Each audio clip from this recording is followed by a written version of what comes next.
ก็ส่วนถ้าถามันก็จะใช้หนูก็จะใช้กาวติดนะคะแล้วก็เอาดินสอใส่เข้าไป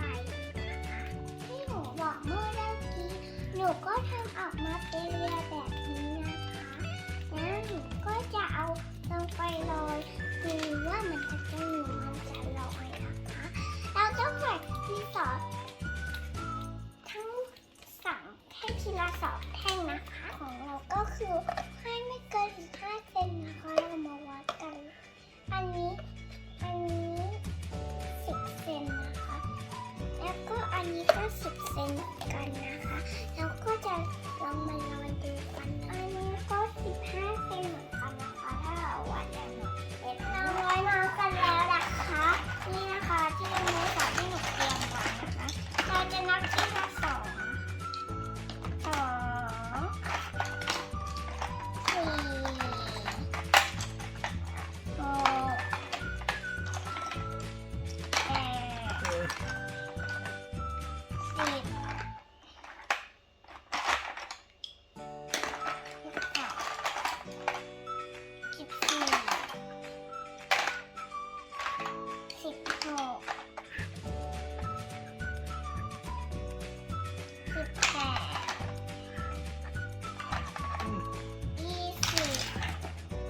ความรัก 9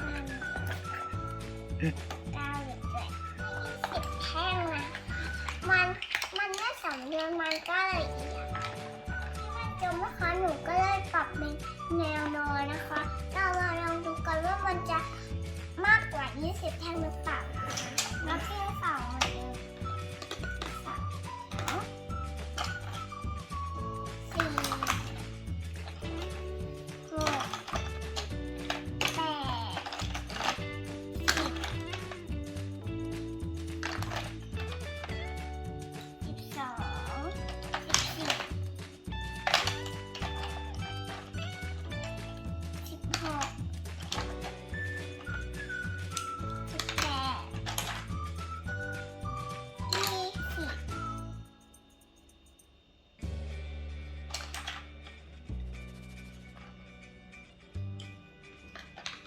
22